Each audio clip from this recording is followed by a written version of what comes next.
Hi there everybody, welcome back to my channel. This is Farmer Bob. Awesome to be back with another video. Today's video is just a few ideas and tips playing on Gariep, one of my maps that I've created and built. Gariep is a real place there in the Free State of South Africa, so yeah, if you want to see, check it out. I'll try and remember to put a link in the description. Otherwise you can catch all my maps on the website. My website will definitely be in the description, as it always is. But anyway, guys, if this is your first time, so welcome to see you. And remember to hit that subscribe right now. Don't think about it, just do it. And hit that bell for notifications. And if you like what you see, please remember to give it a like, guys. It really helps my channel, and it's the best you can do for me. Good, man, good. So today, just a little tip on the in-game worker system. Guys, yeah, I've had a few reminders of on my maps. Some of my maps, the field gaps are small, you know, like Gariep. The gaps between fields are tiny, like for instance here behind us, you know. If you have a look at this gap here, it is basically the width of the tractor. So what's going to happen with your in-game worker, I don't know if you've ever seen the it's not the F2, it's one of the F buttons, not F4, I think it's F5. Yes, there it is. So what happens is the in-game worker has got like a cone in front of it, so it scans the area in front of it for obstacles and things, and while it's sowing you can have a look at the grid while it's sowing. So if you now put a worker on, look what's going to happen now. There's the block that it's working, so the gap is much smaller than the block, so it's going to obviously plant right over the gap. If you can see that big block, it's scanning ahead of it. So now there is the only way, if you want to play with in-game workers, they are stupid, these things, you know, to say the least. They're not the cleverest of guys, so you're going to have to help them out a bit. I'm going to show you what's going to happen here as well. And guys, if you were wondering about the alignment of the field, say if I put a worker on here now, it's going to align to the edges of the field, of the map. Look at it, it's planting like north-south at the moment. Now it's going to lift, it's going to go over, and it's going to carry on planting because the field in front of it, it's in the block. So there's nothing you can do about that. But the way to help this helper, I'm just going to put this thing off. Everyone has seen it now. It's on the F5 button if you want to just check that out. You can toggle it, F5 to switch it on and F5 to switch it off. Now the way to help him is to just plant one headland for it, you know, on the edge of your map, like so.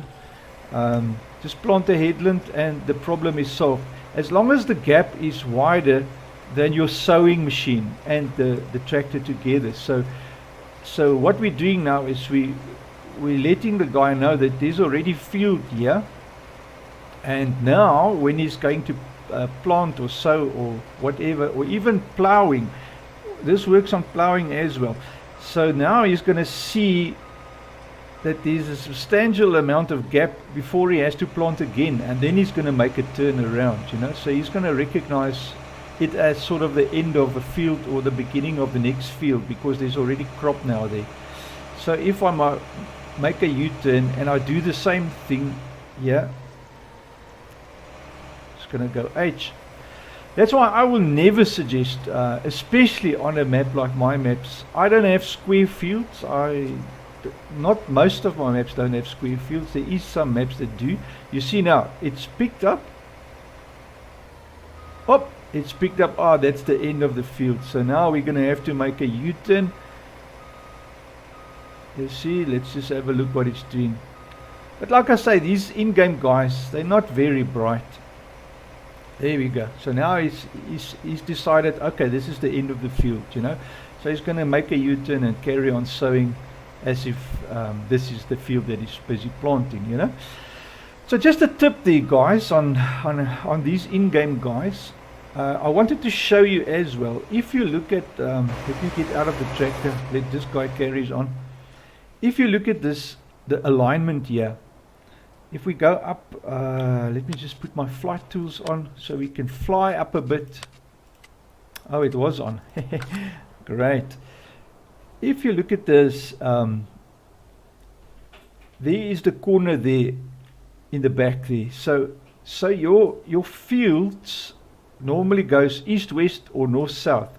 And when you create a map, you've got a choice to put alignment of field in 45 or 60 degrees. That's basically what you can deviate from the north, south, east, west line.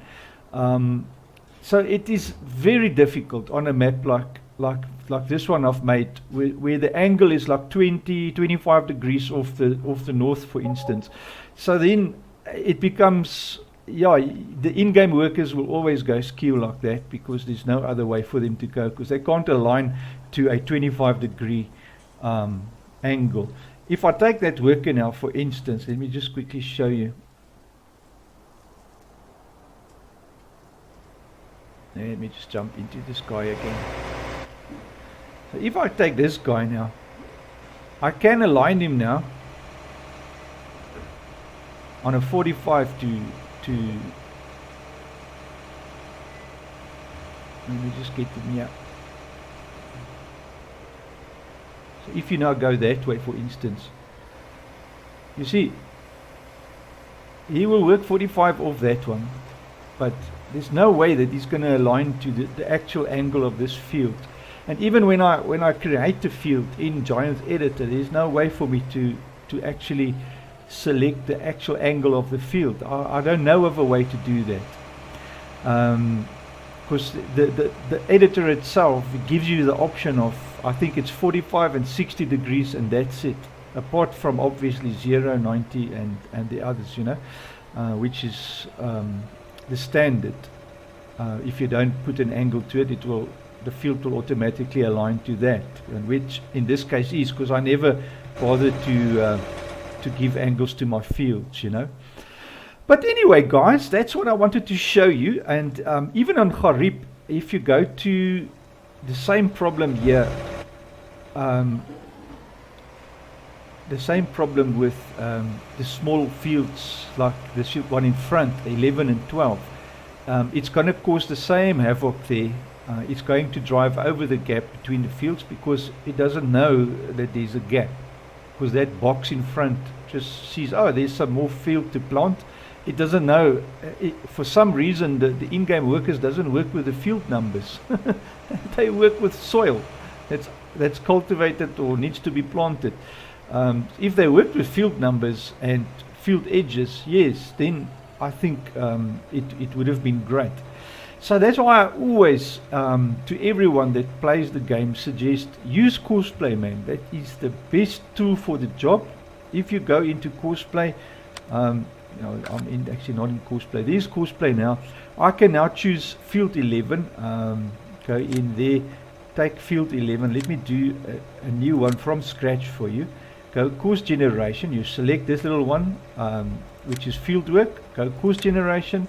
I go up to my field, because here I can choose my field's edge, because in the beginning, when you first time start up Courseplay, it will ask you the question, do you want Courseplay to scan the edges of all the fields? And then you say yes, and then Courseplay makes a field edge course for every field.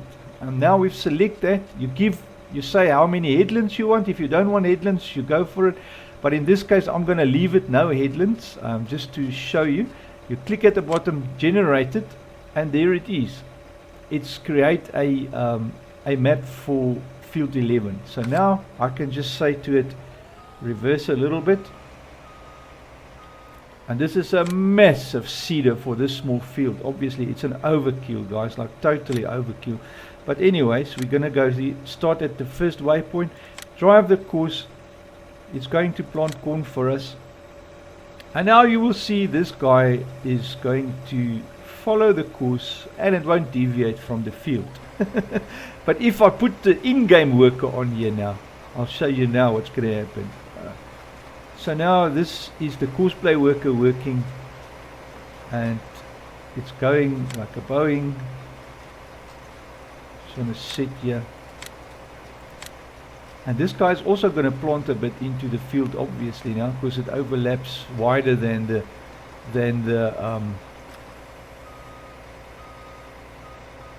than the field is wide. Oh my word! And this guy now can't work with this seeder. Anyways, let me delete this job. Let me put one on for a one headland. So do one headland, you'll be very happy. Let's just not make a current vehicle position. Let's select one on the map for field 11. Let's start there in the corner. Generate it for us. And now if you check, let's set it to go to first waypoint, drive the course. Now with the headland, it will do the edge of your field first, and for a way it won't overplant into your next field. So obviously, like I say, this seeder is an overkill for this field, because there you could already see it already planted in the next field because of the width of the seeder, and the small little field that we're trying to plant with this. So there we go. So now it will run without bothering you in your next field, and that is the way to play Farming Simulator, guys. Don't bother with the in-game workers, because they are, like I said, they are not too clever. And you can't blame them, because they are designed to work on square fields, not these round fields. And funny, I mean, look at this map, guys. Look at this map. You'll see all the fields are weird shapes, and the in-game workers is going to give you hassles here, no doubt about it. So rather go for Courseplay. It is such a wonderful program, and it's easy to use. If you guys want, let me know. I can give you a full tutorial on how to use Courseplay. If you're interested, let me know. I can do that, make a video of how to use Courseplay. If you guys are interested, just drop in the comments or send me an email. You're more than welcome.